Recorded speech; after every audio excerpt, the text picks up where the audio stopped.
Hey guys, so I forget what I was going. Oh yeah, so Moses he ran to the desert, and while he was there, the cat attacked the table. While he was there, hey, is the still center good?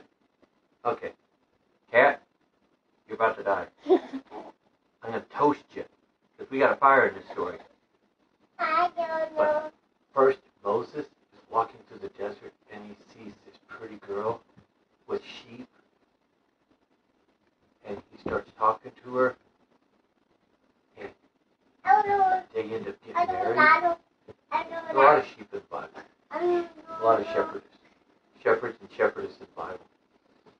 They get married, and he starts taking care of his father-in-law's sheep because he needed a job. I mean, he's on the road, he had no job. One day he's out watching the sheep, and like, oh, watch over, they're bouncing over there. These guys over here, they're eating. You're getting a lot of wool on them. You're going to have to take them to the market before long. You know, shave all that wool off and turn it into clothes. And he's looking around, and he looks up. Well, he sees a fire over there on the top of the mountain. And, well, some redneck's out camping, I guess. Now I'm going to go see what it is. See who's over there. So he gets closer, and the fire just keeps on burning. He notices there's a bush on fire. Wow, wonder who started this bush on fire. Oh well, it's not a big bush. It'll go out in a little bit. So he keeps getting closer. He's going to look around, I guess, to see who did it. And, you know, the bush hasn't gone out yet. He gets looking closer. The leaves are still green. The bush is burning, but it's not being consumed. It's still just as good. And Moses he's like, wow, this is interesting. He kind of sneaks up, getting up there, and he's looking closer. He leans into it, walks all the way up to it, and then a voice comes out of this. Moses, take off your shoes, for this is holy ground. So Moses, walking bush, and takes his shoes off. Yes, Lord. Yeah, I got my shoes off, too. So, don't worry, the virus is apparently dead within a 5-mile radius now that I took my shoes off. But maybe I shouldn't take my shoes off. And I'm distracting myself now. I said, Moses, I want you to go back to Egypt.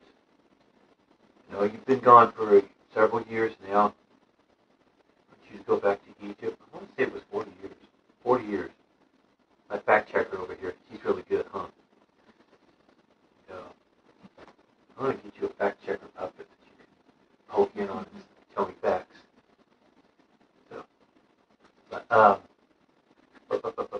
So he'd been gone 40 years, and I was like, I want you to go back to Egypt, and you are going to free all the Israelites from slavery.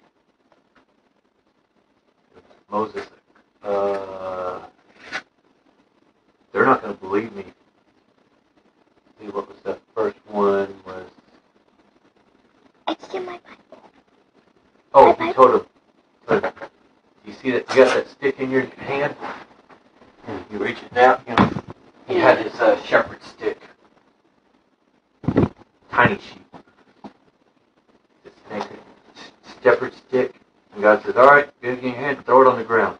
Like, okay, all right. And we threw the head on the ground. He throws it on the ground. It turned into a snake. Moses ran away. Just like all of us probably would too. What, you found my story?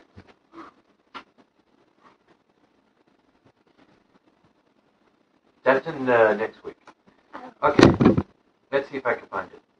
Songs, and then God told him, Moses, oh, they said a lot here. First encounter, Moses, yeah. Mommy? There it is. Exodus chapter 3. So, God tells Moses, go pick that snake up by its tail. When you pick it up by its tail, that head's going to come back and bite you. Moses reached down there. Okay, you read it. Moses reached down there, and he picks the snake up by its tail, and he gets it up in the air, and it turns back into a staff. It goes, whew! I'm glad that turned back. And then, he did 3 of them, right? Or did he do the blood? Yeah, I knew he put the best in. Okay. Moses still didn't really, he really wasn't sure. So God told him, all right, take your hand and put it inside your jacket or coat.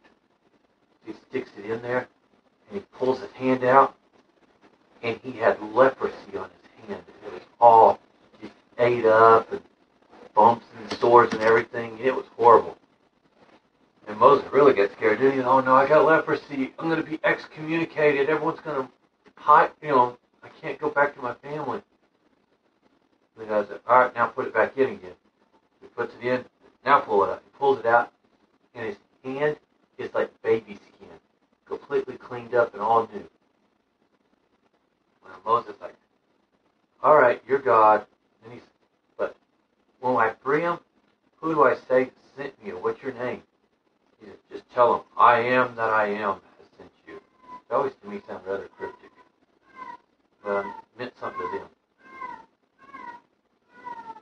And the cats are after too. The cats want to go to Egypt too. Either that or they want to be fed. Maybe I should be herding cats and not sheep.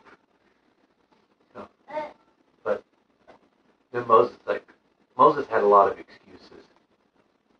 Then Moses, God's like, all right, so get going, Moses. But I can't speak in public. God's like, I will speak. I'll give you the words to say. You'll be okay. No, I can't do it. No, God's all right, fine. You know your brother Aaron? He can speak in public. I get him moving and he'll meet you. He's like, okay. So Moses goes, he tells his wife and kids, I think he had kids at that point. He tells them, hey, I'm going to Egypt. I'm going to be gone. I'll see you after a while. I think we're okay. I'll see you after a while.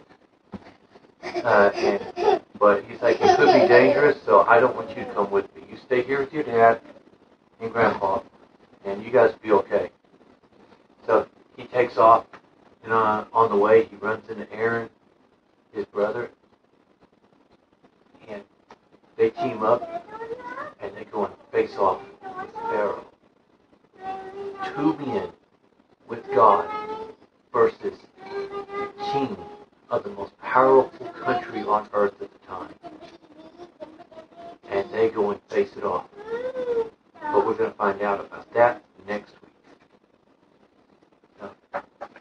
And I jumped ahead on one point. But so now Moses,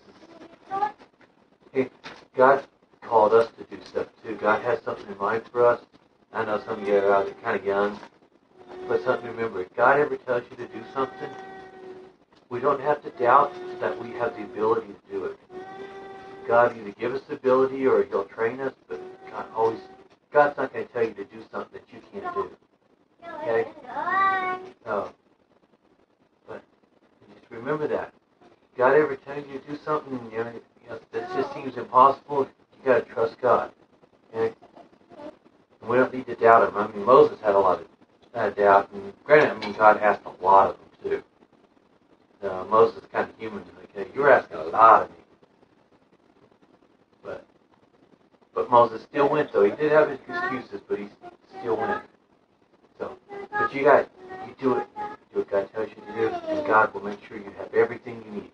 So, you guys have a good night. And I know normally this was supposed to be Viewer Submission Friday, but Sister Danita and I, who looks like a bank robber, have been talking, and we're going to move Viewer Submission Friday to Viewer Submission Saturday. Okay? And Public Praise is going to be part of Children's Church. So if you guys got any stories you want to submit, object lessons, anything cool little stuff that you want to share with everybody, just go ahead, get that to us. And we'll do that later. You guys have a good night, and I will see you tomorrow. We'll get some sort of lesson. I'm not sure who's going to be up on for tomorrow, but we'll find out.